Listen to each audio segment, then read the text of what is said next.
So you were the impetus for the fat tires. I don't know what impetus means. You started it all. Yeah. So I'm the impetus for this Fat Tire Cowboys.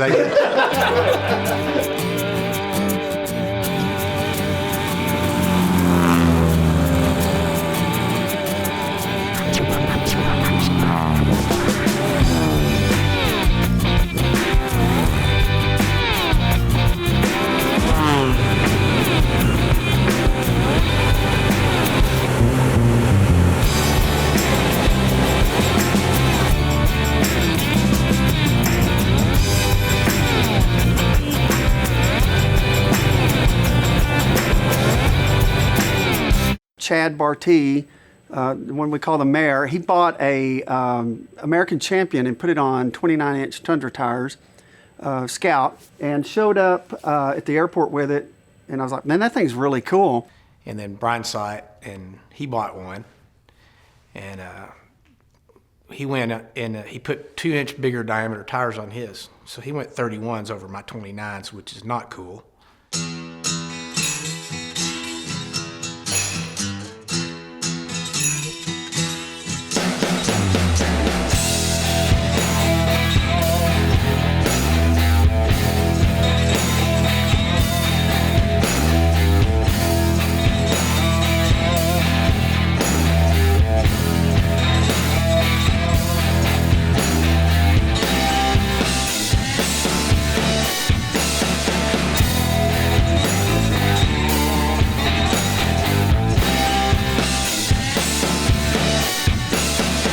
Say I want to learn how to do spins, call Scott.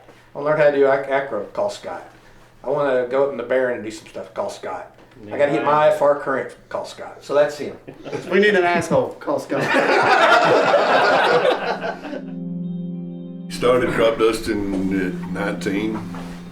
Crop dusted for, this year would be 33 years, I guess. Probably 92. That's when I met Chad with Kurt Fulton. I had a decathlon at the time, and Kurt taught me my basic aerobatics and basic how to stay alive in a wild airplane, I guess. I was an aerial firefighter, started in 2001. Then coming along 2002, I went to work for a company that was contracted to the State Department. I spent 13 years in Colombia on the International Narcotics Law Enforcement of spraying cocaine. Probably the welcome to Colombia moment was, I took 7 rounds on my first mission. And I'm like, wow, is this gonna be like this every day? I kind of had second thoughts. And then I went a year and a half and never got shot at again. But then as it went along, I think I lost count, over 100 bullet strikes. And when I bought my S2B pits, Brian come along and wanted to learn how to fly it. Charged me. Charged him, but I didn't know how good a guy he was. I didn't charge him anymore. I probably known Curtis the longest out of the group. We were running around in another airport here back in the late 80s, probably. Kobe moved next door to me. We live in the community right south of Lubbock. Kobe's kind of he's the resident comedian type of, he needs his own show. He has it. Well, he does have his own show, Keystone Fridays, which I guess we got a Keystone Friday today. Right now, yeah. Dude, you getting kind of chubby, man. I bet you're waiting for Weight Watchers to come out with a new beer, aren't you? Good morning, guys. It's Friday, and you know what that means. You know I like cocktail hour. Unfortunately, sometimes cocktail hour turns into several hours laying on the floor talking to my dog. We're driving through LaGrange, Texas. Back in a time where money and women were plentiful. Made that part up. Hope you all have a wonderful Keystone Friday. Adios. Crap, there's a gate right there. Well, if you think about it, true friendship is kind of like peeing on yourself. Thanks, St. Valentine. Appreciate it. You made me out to look like an ass once again. But I had discovered that the secret to dancing is pretending you have a wedgie and trying to get it unstuck without using your hands. And remember, kids, fly good, don't suck, and don't do anything stupid. Yeah, I know, I have a hard time with that one too. Have a happy Keystone Friday. Adios. Happy Keystone Friday, La Rosa. What the crap are you talking about? All this stuff that we do and we put on, it was already all going on to begin with. So we just started putting cameras with it. This new platform called YouTube that everybody was kind of getting on, I produced a movie and put it on there, and it just really took off. And then what really kind of solidified it as turning kind of into something was when I realized it wasn't just family watching it. You know, it actually went to several 100,000 views. So then that was when we started the Instagram. So then we registered the logo, and then we figured out how to sell caps and things like that. And so that's how it all got started. The group kind of already existed, you know, in terms of we all knew each other and have all flown forever. The impossible day came when my dad said, "Hey, you want to buy an airplane together?" And I immediately said, "No." And he looked at me and I said, "Because we've done this before, Dad. You're going to get me all worked up and excited beyond description. And then it's going to hit you how expensive this is going to be. And right at the very end of it, you're going to pull the rug out from under it. And I don't think I can take that.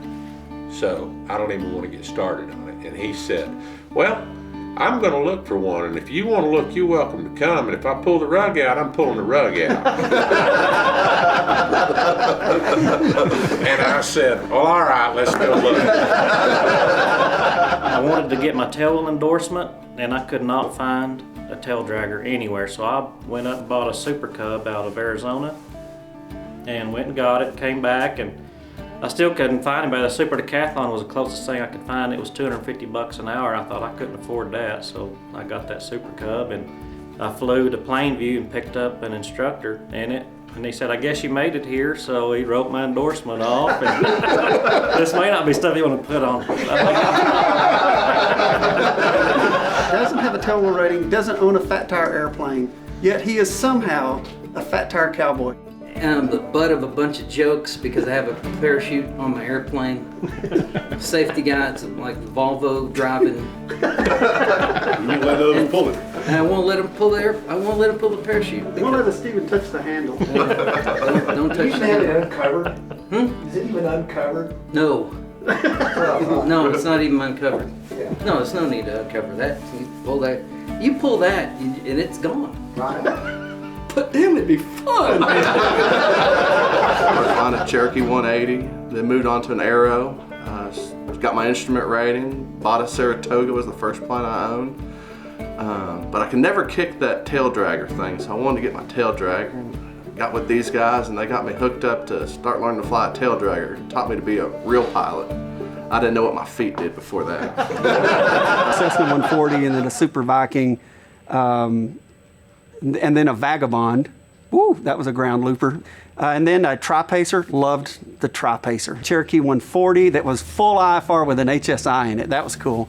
A couple of 182s, 172s, Cardinal RG. Finished my instrument rating in that one. Went to the Twin Comanche, K-model Bonanza, another Super Viking. No, it was a Super, see what I mean? It was another Super Viking, then the Bonanza, then Pick 20B. Racing glider, that was a lot of fun. It just takes too many people to launch the thing. Then I bought a Yak 55. From that, I went to the Scout. The Cub was bought somewhere in there. I bought another Twin Comanche. Then the Skywagon came. And I've kind of leveled out and let these guys buy a lot of this stuff, you know. I'm commercial multi-engine instrument. I got about 4,000 total time. And about 1,000 tail wheel and 1,000 turbine, and then rest of it just, you know, other stuff. Yeah. I started flying competitions and some air shows and things like that. And I met a guy named Jeff Bourbon. He was national champion that year. The year I met him down in Sherman Denison, the nationals, and he calls me. He says, "Hey, I'm training for the World Championships in a Yak 55, and I need a Yak 55 to fly." And I said, I had one at the time. I said, "Well, come on, fly it." So that's how we became friends. So 16 years later, he calls me and says, "Hey, I got this idea for this Yak 110. And I said, "Okay, what's your idea?" And he told me, "Gonna bolt these two things together, put a jet engine underneath it, and knock the air show world on their ear." I'm like, "All right, let's do it."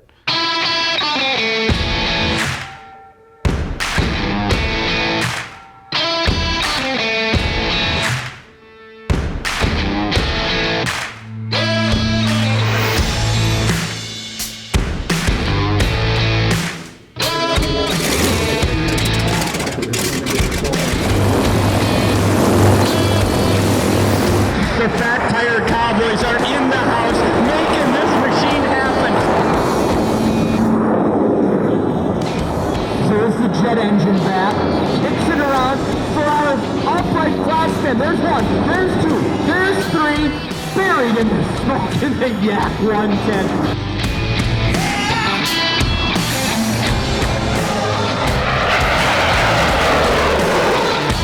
Well, that's what you do when you got Jeff Furman at the controls.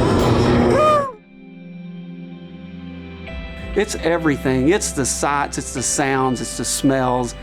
The world of experience and a lot of good guys. It opens so many doors and promoting aviation, having a good time.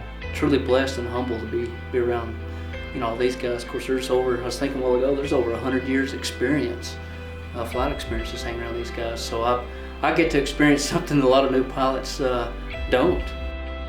One thing is always true, it's 10% what you're doing and 90% the company you keep. It's a wonderful thing to be part of this group.